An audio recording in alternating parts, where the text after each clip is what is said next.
Today we want to loop back over to products of powers of trig functions because we found some stuff out last time when we integrated cosine squared. Originally, I had suggested a lot of these products of powers of trig functions with sines and cosines or secants and tangents can be handled with substitution. We need to figure out which cases we can use substitution on and which cases we can't. Then we need to take the ones that we can't do substitution on and figure out how to integrate them. So there's still two parts to this. There's still the sine, we got sines and cosines, and we still got secants and tangents. But we have a complete picture now of products of powers of sines and cosines. If with whichever m or n is odd, that's your DW. So we want to summarize, make this as succinct as possible. If m or n is odd, that's your DW.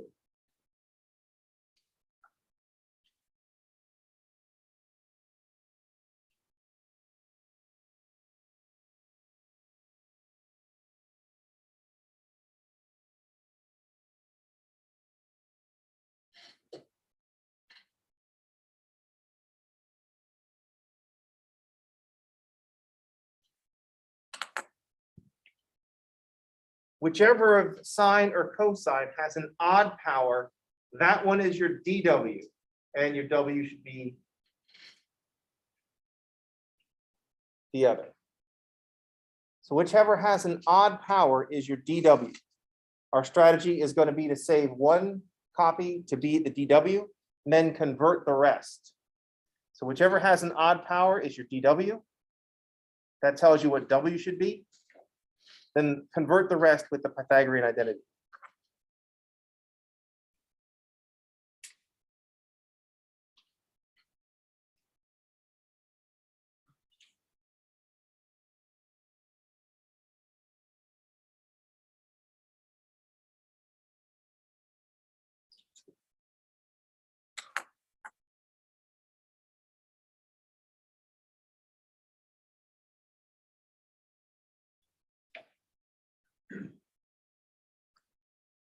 So this will cover us if both are odd, if m is odd, or if n is odd. If you've got an odd power of sine or cosine, that one is your DW. Sine to the fourth, cosine to the fifth, DW is cosine, so your W is sine. Sine to the third, cosine to the fourth, sine has an odd power, so that's your DW. W is cosine. If they're both odd, then it's your choice. Sine of the fifth, cosine of the third, either one can be the DW. But if we have three cosines, one will be the DW, the other two get converted to sine. So whichever has an odd power is your DW. This leaves out the case that's not substitution. If m and n are both even, then we need to do something else.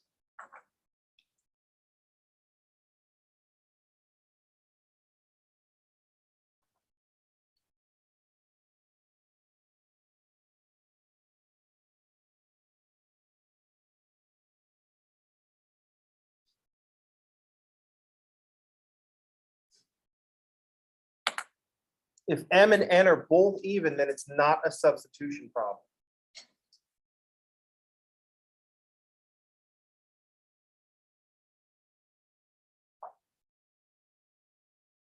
We can use parts, although the Pythagorean identity will show up if we start using parts on even powers of sines and cosines.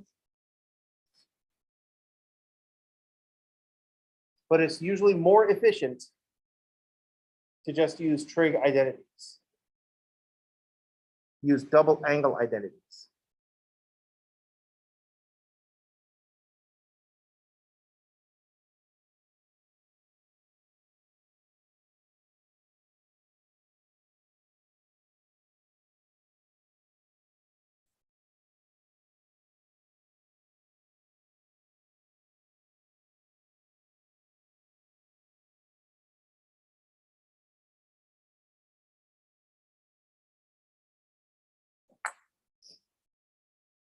specifically the double angle identity rearranged to replace the cosine.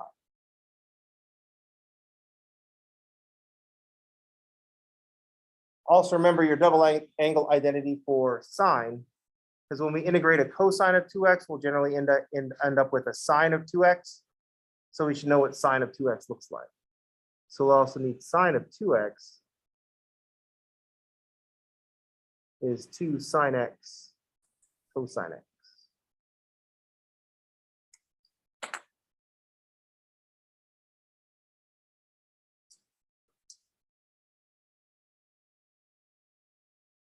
So we can use parts, or we can use double angle identities.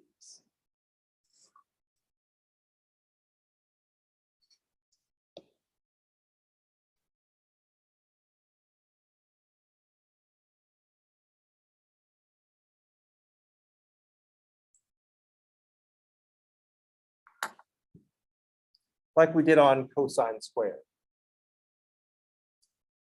The importance of doing cosine squared, integrating cosine squared by parts, is less about a demonstration about the proper methods of integrating even powers of cosine. Because if the idea is to do it quickly, then, I mean, hey, calculator right here. But if we're working things by hand, rather than breaking things up by parts, it's more efficient to just convert all our even powers using double angle identities. This means write everything in terms of cosine squared. Replace all your cosine squareds with a half plus a half cosine of 2x. But the importance of doing the cosine squared by parts reminds us that we can split things up. I had 2 factors of cosine. I made one factor the u and the other factor the dv. So if I have 4 powers of cosine, I could make 3 of them u and 1 of them the dv. So splitting it, we can split up powers with parts. So, for example, let's suppose we had the integral of sine squared x times cosine to the 4th x dx.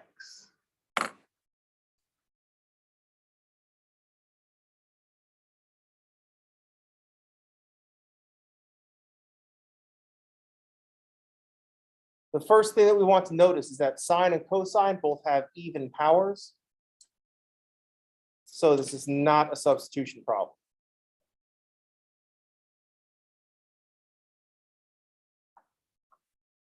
So what we're going to do is we're going to write cosine to the 4th. This sine squared we're going to have to deal with. Notice I wrote down the double angle identity for cosine squared, but this is still sine squared. And I'm going to read cosine to the 4th as cosine squared squared.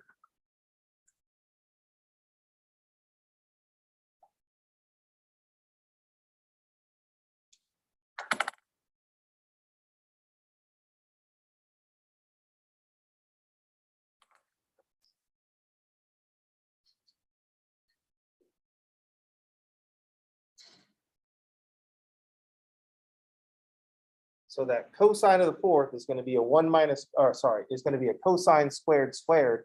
The sine squared, I want everything to be cosine squared. So first, I'm going to convert sine squared to 1 minus cosine squared. And I'm going to use a double angle identity on the cosine squared part.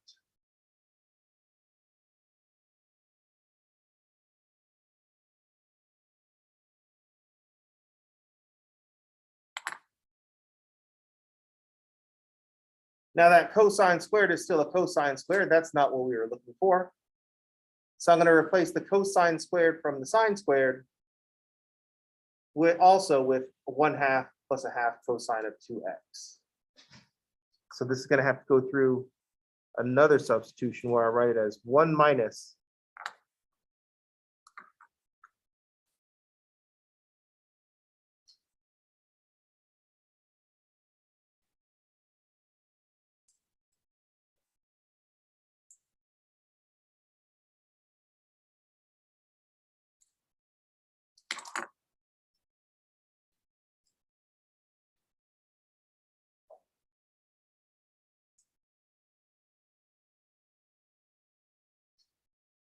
So now I've taken the first step in getting rid of my cosine squareds and replacing them with cosines of 2x.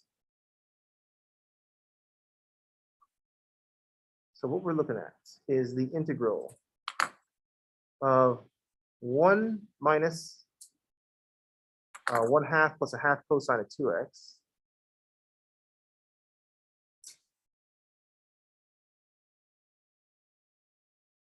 times the square of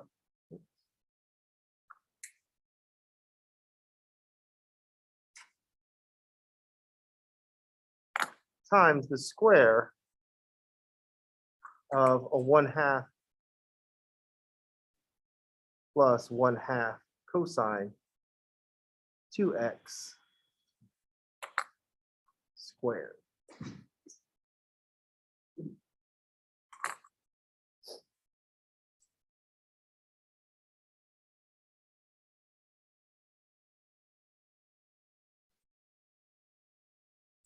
Couple of moving parts here. I replace sine squared with 1 minus cosine squared. I replace the cosine squared in the 1 minus cosine squared with a half plus a half cosine of 2x. Then I replace the cosine squared in the cosine squared squared with the square of a half plus a half cosine of 2x. So we should simplify this, and we're going to need to multiply this. Now you might notice that when I multiply this, I'm going to end up with a cosine squared. But we have ways of dealing with cosine squareds. The difference is that our cosine squared from this green one is going to be cosine squared of 2x. So when we replace it in the double angle identity, that's with a double angle identity, that's going to give us a cosine of 4x. This part we can clean up. 1 minus a half is a half, and then I'll distribute minus. So we end up with this factor is all from the sine squared. And the reason I'm doing it this way, rather than solving the double angle identity for sine squared, is because I always forget that one. So if I just remember the cosine, I make less sign errors. 1 minus a half is a half. And then we'll have minus a 1/2 cosine of 2x. And over here, I've got a square. So a half plus a half cosine of 2x squared will be a 4th.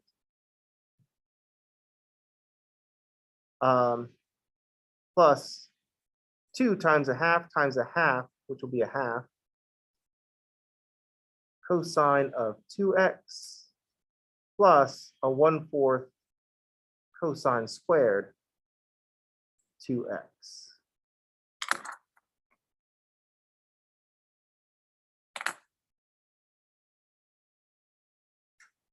Almost got the parts that I want, but I still got that cosine squared of 2x. So I'm going to replace that with the double angle identity. So this is all going to be replaced with its own double angle identity. A half plus a half cosine 2x gets doubled up to 4x.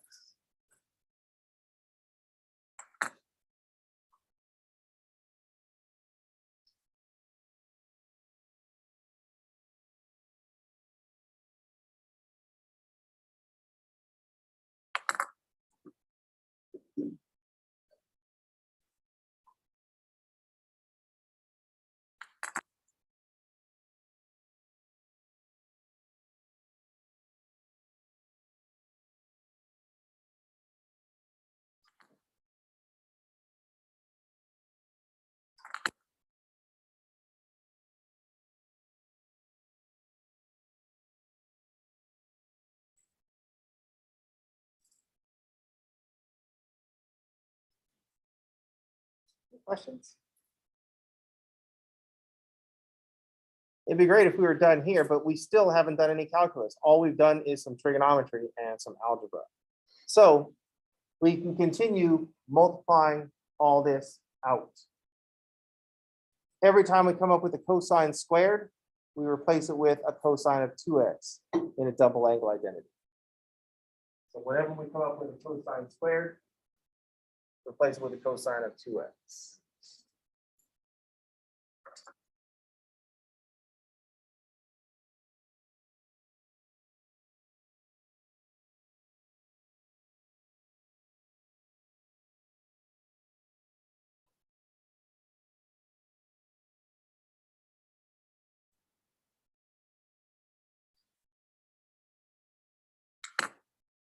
So anytime you come across a cosine squared x, you replace it with a 1/2 plus a half cosine of 2x.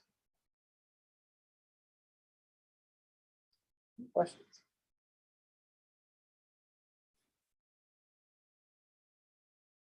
Great.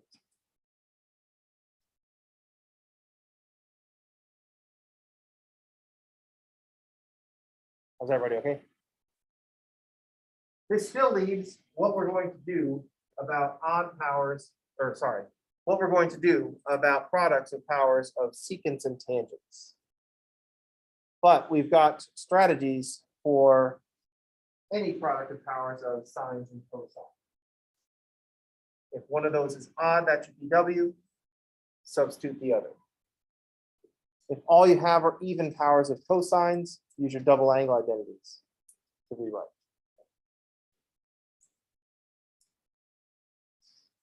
Any questions?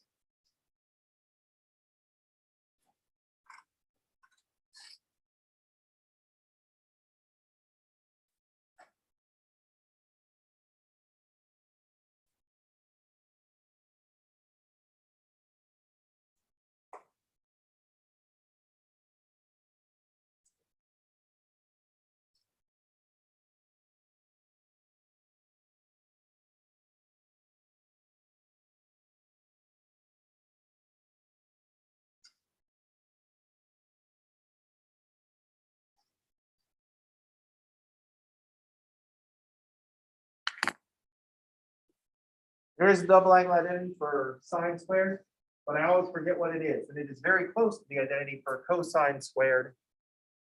And I think that's why I don't just use that, because the two things are too close for me to remember them both. So I have to remember one and not the other one, or I have to remember the one and the change, like how they're different. For some reason, I can't convert sine squared to cosines of 2x without going through cosine. And yet I still remember the differences in the sum of the factoring of sum of cubes and the difference of cubes. I don't know why that one I remember, but this one I can't. Any questions?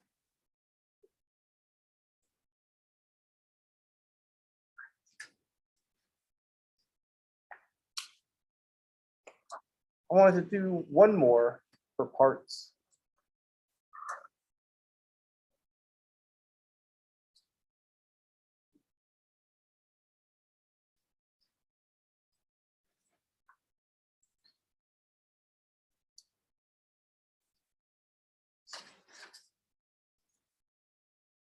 Well, actually, not just one more. I got two. I just thought of another.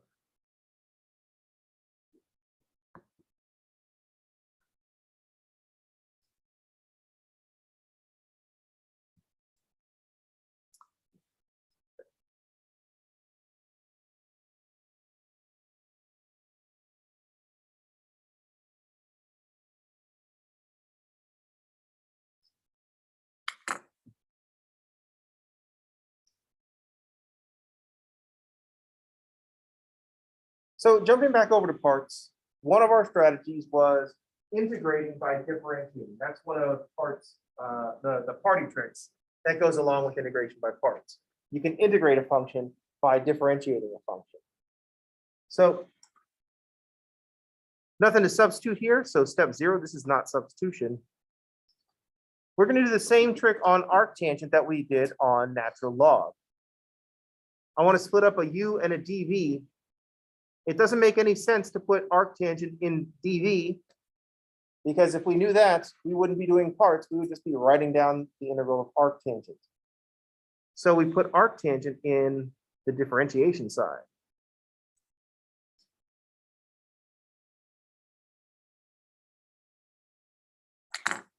And just leave the dx to be the dv.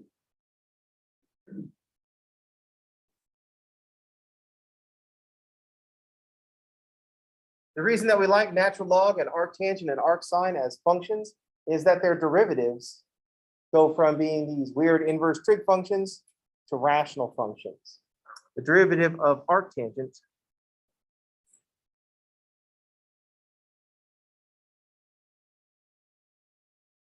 is 1 over 1 plus x squared.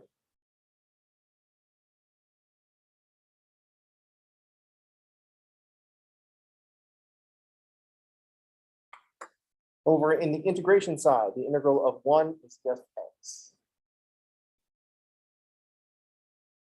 That's step 2, find. Step 3, plug in. So now I'm going to drop all this stuff into my parts formula. And I'll have x arctangent x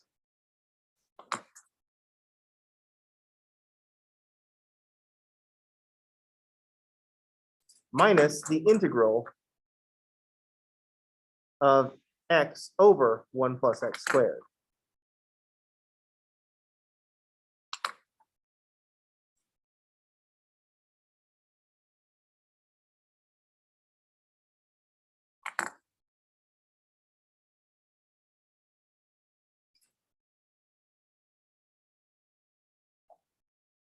Now we've prepared ourselves for the secondary integral in parts to be a parts integral. That's not going to happen in this case, because now I've got x over 1 plus x squared and a different technique we should use on this one. What should we do?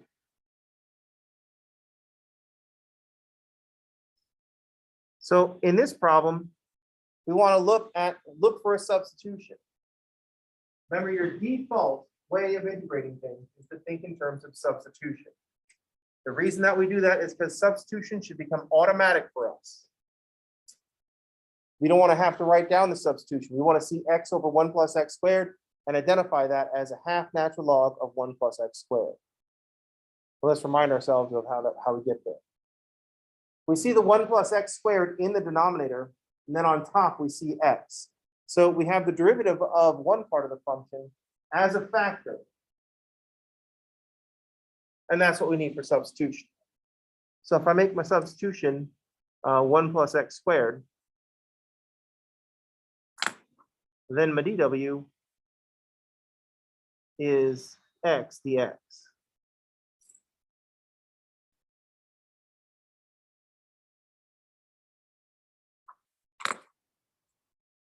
Well, a half a dw is x dx. So after we do parts, we're looking at our secondary integral. Don't just automatically think of parts. Look for a substitution. The substitution is the first thing that you try to do. So our integral is going to be x arctangent x minus a 1/2 integral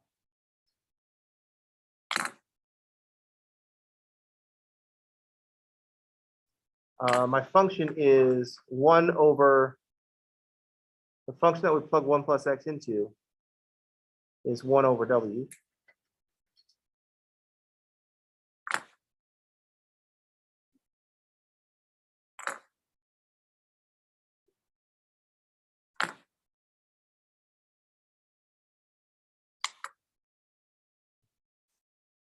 So the 1 over w is the function that we're actually integrating. I get x arctangent x minus a 1/2 natural log of absolute value of w plus c. Then all we have to do is replace our w with x.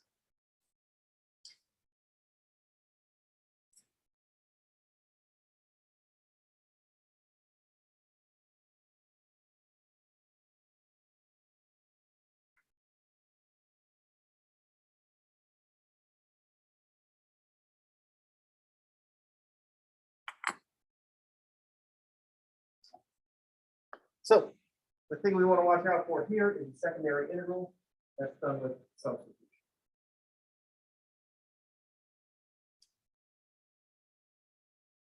Here we are integrating by differentiating.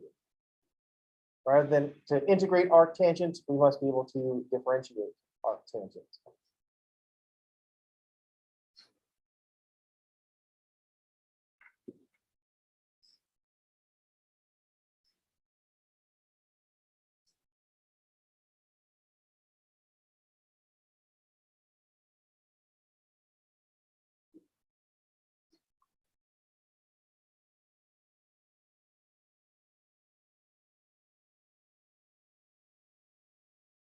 Now I have one more.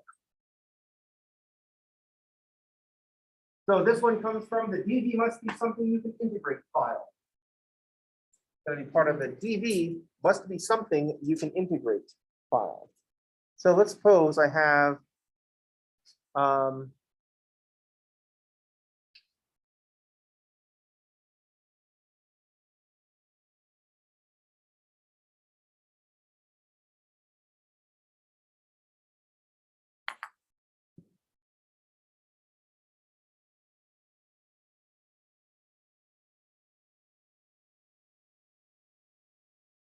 a couple of things that we can happen in this problem. X to the fifth, e to the x cubed. So the first thing we notice is that we've got an e to the x cubed. So we've got an x cubed on the inside. The derivative of x cubed is 3x squared. So to be the dw, if I want to make a substitution, then the dw, I need x squared to be the dw. If I save two of these 5 x's, that leaves me 3. And 3 x's, or x to the third, is what we're using for w. So we can see that a substitution will work. The first thing that might occur to us would be to substitute the x to the third. That's going to be the first thing that's going to jump right out at us if we've been doing enough problems. The first that might occur to us is that w is equal to x to the third.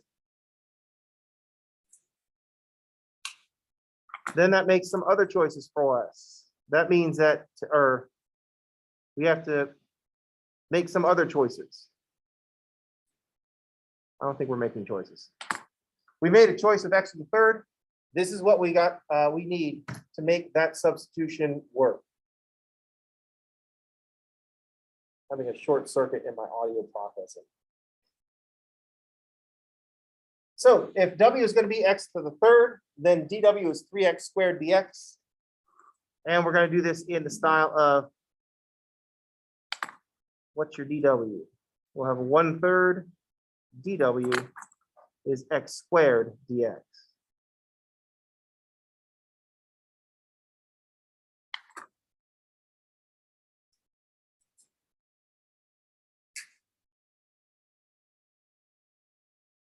This takes care of 2 factors of x. The other 3 can be replaced with a w. So the way we're going to have to read this problem is I'm going to have to split this x to the fifth. I'm going to need an x squared to be the dw, but that leaves x cubed behind.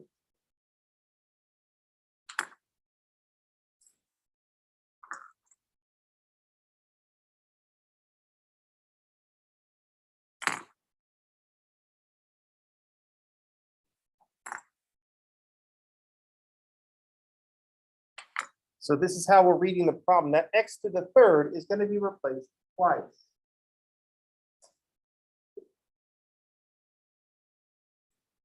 So now we can make our substitutions. The x squared dx is replaced with a 1/3 dw.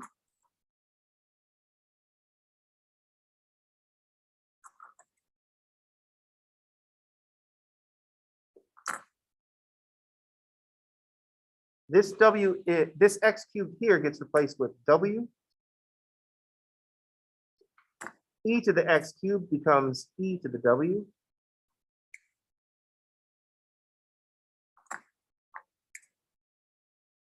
Now we're looking at a W integral.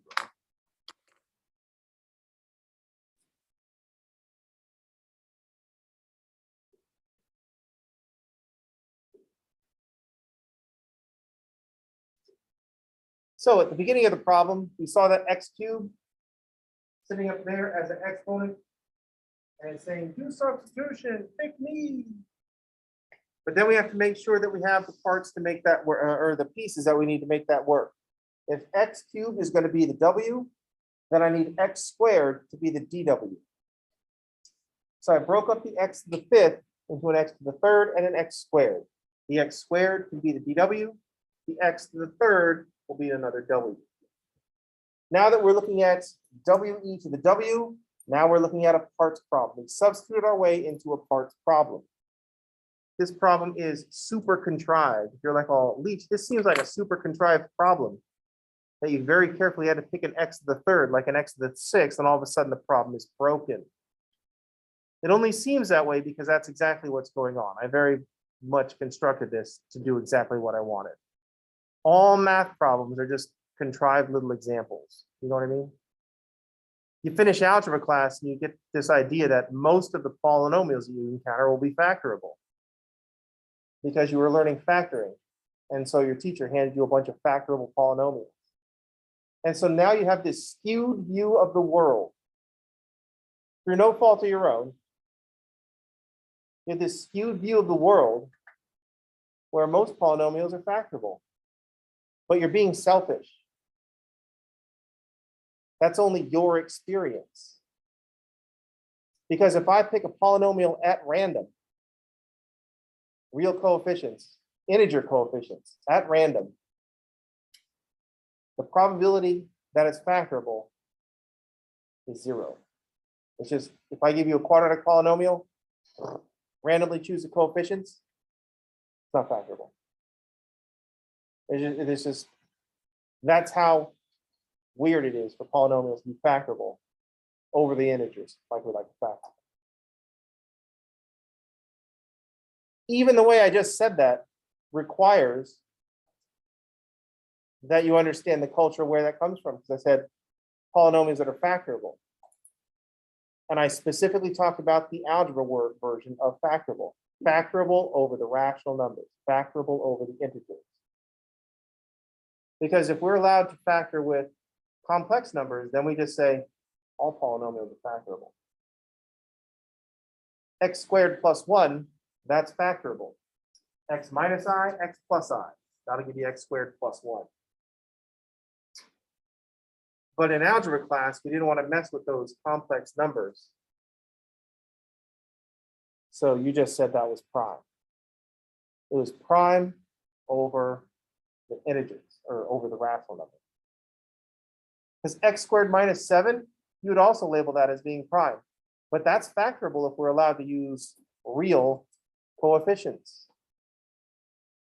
X minus 7 is equal to x minus the square root of x squared, excuse me, minus 7 is x minus the square root of 7 times x plus the square root of 7. So got to be careful when we talk about this. I haven't seen the entire movie, Little Man Tate. It's a Jodie Foster movie about a kid who's like supposed to be some kind of genius. And they wanted to demonstrate how smart the kid is by having him sass the teacher. Now, I'm always in favor of this.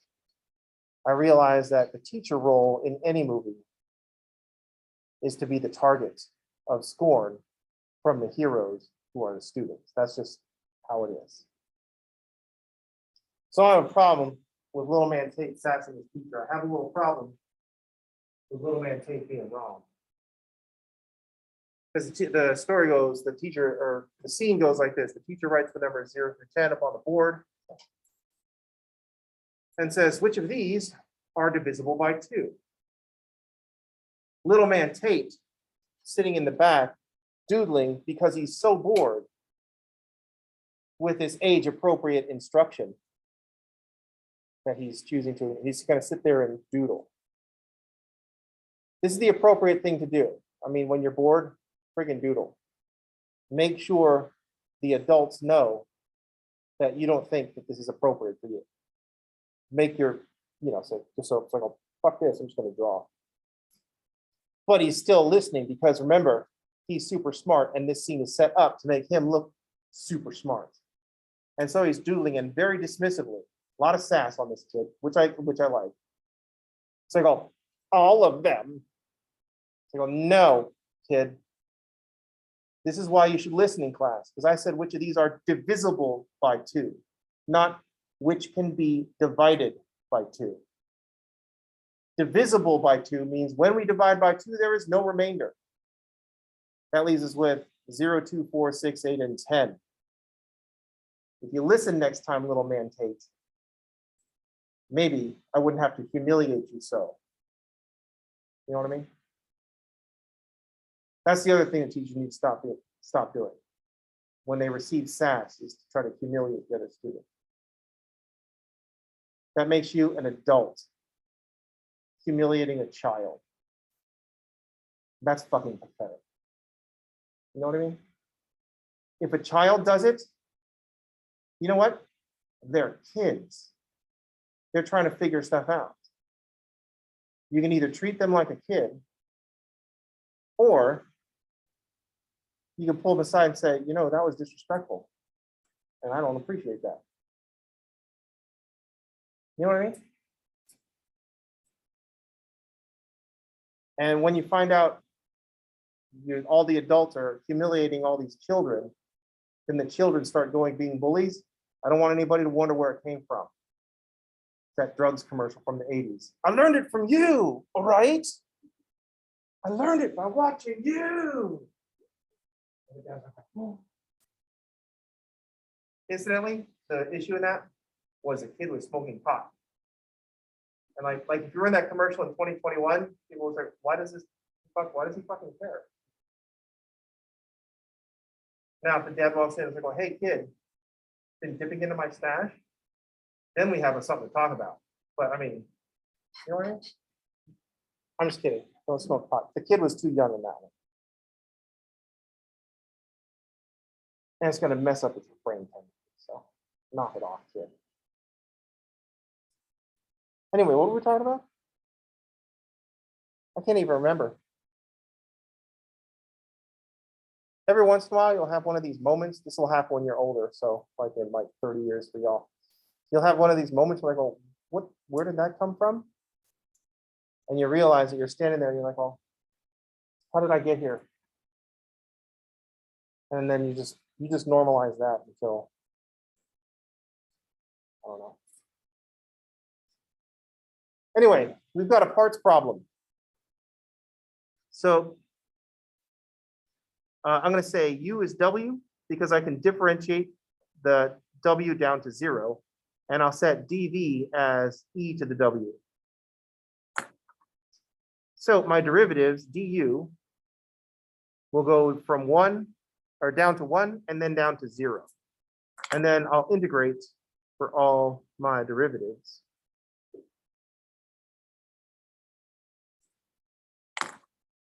And then I'll make my terms. We to the W minus 1 e to the W.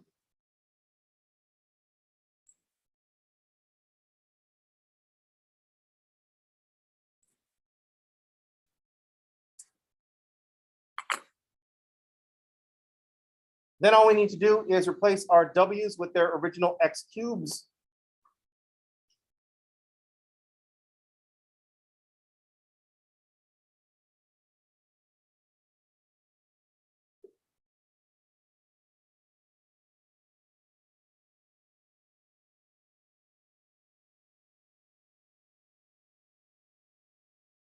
A little bit weird to distribute the 1/3 rather than factor out the e to the X cubed.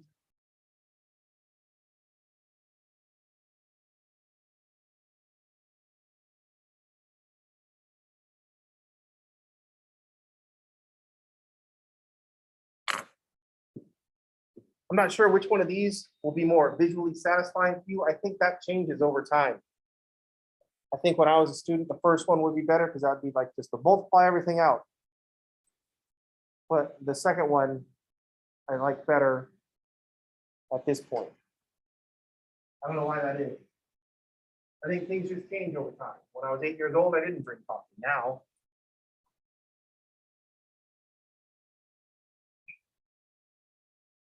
All right, so notice that in this problem, that if I change that to an x to the fourth, we don't have enough parts to do that substitution. We don't have enough factors to do that substitution. X cubed is the substitution. X squared needs to be the DW. And just like with that sines and cosines thing where they change by squares, W is equal to x to the third. I can only replace powers of x in thirds, in third powers. So 4, nope. X to the fifth, e to the x cubed, substitution. X to the sixth, not substitution. X to the seventh, not substitution. X to the eighth, back to being substitution. So if I have 8 factors of x, I take 2 of them to be the DW. That leaves 6, and that's just an x cubed square. Any questions? Yes.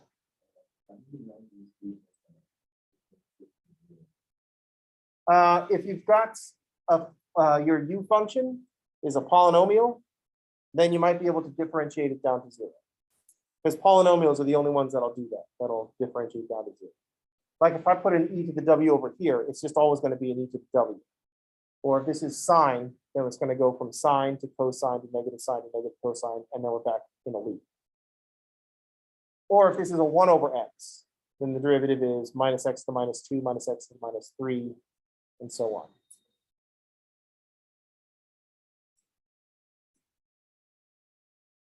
And of course, the glib answer is, you'll just know. Do 10,000 problems, and it'll just start making more sense.